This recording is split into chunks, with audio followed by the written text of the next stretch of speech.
তারা এখন বসুন্ধরার মাধ্যমে টাকা পাচার করার সিদ্ধান্ত নিয়েছে। এই ভুতুড়ে বিল কি তারেক রহমান আপনি দিবেন? গ্যাস, বিদ্যুৎ, পানি সহ নিত্য প্রয়োজনীয় জিনিসপত্র নিয়ে কোন রকম কোনো টাল বাহানা চলবে না। রাজা আসে রাজা যায়, সরকার আসে সরকার যায়, জনগণের ভাগ্যের কোনো পরিবর্তন হয় না।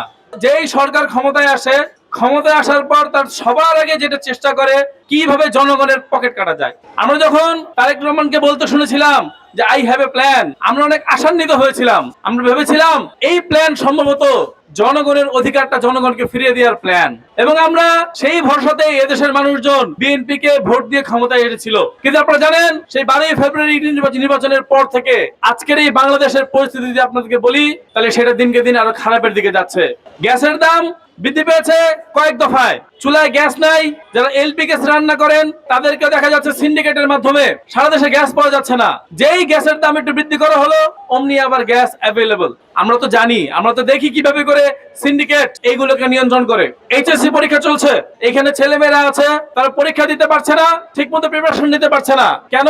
কারেন্ট থাকে না, লোডশেডিং হয় একের পর এক, গ্যাস না থাকার ফলে বাসায় রান্না হয় না ঠিক মতো, কারেন্ট না থাকার ফলে পানি পাওয়া যাচ্ছে না, ঠিক মতো মোটর দিয়ে পানি তুলতে পারতেছে না। অথচ যখন বিদ্যুৎ বিল আসে তখন সবার মাথা খারাপ। যেই বিল ছিল 3600 টাকা, এই ভুতুড়ে বিল কি তারেক রহমান আপনি দিবেন? আমরা জানতে চাই, আমরা স্পষ্ট করে বলতে চাই, গ্যাস, বিদ্যুৎ, পানি সহ নিত্য প্রয়োজনীয় জিনিসপত্র নিয়ে কোন রকম কোনো টাল বাহানা চলবে না। জনগণের নাগালের মধ্যে রাখতে হবে এবং জনগণের কাছে স্পষ্ট করে বলতে হবে। আমরা দেখতে পাচ্ছি জ্বালানি সরবরাহের দায়িত্ব বসুন্ধরার হাতে তুলে দেওয়ার জন্য সরকার পায়তারা করছে। এর আগে দেখেছিলাম আওয়ামী লীগ আমলে এস আলম, তারপরে দরবেশ, সালমান এফ রহমানের মতো অলিগার্ক তৈরি হয়েছিল, সামিট গ্রুপের মতো অলিগার্ক তৈরি হয়েছিল, যারা সারা বাংলাদেশকে নিয়ন্ত্রণ করত, লক্ষ লক্ষ কোটি টাকা তারা বিদেশে পাচার করত। বর্তমান সরকারের প্ল্যান হচ্ছে তারা সেই এস আলম বানাবে কাকে? বসুন্ধরাকে। তারা এখন বসুন্ধরার মাধ্যমে টাকা পাচার করার সিদ্ধান্ত নিয়েছে।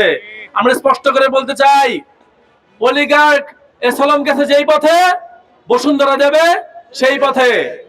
আওয়ামী লীগ সরকারের মতো করে যদি বিএনপি সরকার চলতে চায়, তাহলে বিএনপি সরকারেরও সেই পরিণতি হবে যেটা হয়েছিল ওই আওয়ামী লীগ সরকারের। জনগণের অধিকার নিয়ে টালবাহানা করবেন না, জনগণের সাথে এই রকমের প্রতারণা করবেন না। আপনাদের সরকার শুরুই হয়েছে প্রতারণার মধ্য দিয়ে। গণভোটে হ্যাঁ বলুন এই স্লোগানের মধ্য দিয়ে ক্ষমতায় আসার পরেই আপনারা ক্ষমতায় গিয়ে সবার আগে বলেছেন কি, গণভোট মানি না।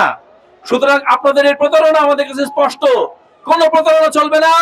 জনগণের অধিকার জনগণকে ফিরিয়ে দিতে হবে অবিলম্বে। গ্যাস, তেলের যে দাম বাড়ানো হয়েছে, পানির যে মূল্য বৃদ্ধি করা হয়েছে, সেই মূল্য বৃদ্ধি সেটা প্রত্যাহার করতে হবে। প্রিপেড মিটারের নামে জনগণের পকেট কাটা চলবে না, এবং নিত্য প্রয়োজনীয় জিনিসপত্রের দাম বৃদ্ধি করা চলবে না। আর যদি বাড়াতে হয় তাহলে জনগণের বেতনও বাড়াতে হবে। আর যদি এইভাবে চলতে থাকে তাহলে জনগণের সেই আন্দোলনের সামনে সারিতে থেকে আমরা লড়াই চালিয়ে যাবো ইনশাআল্লাহ।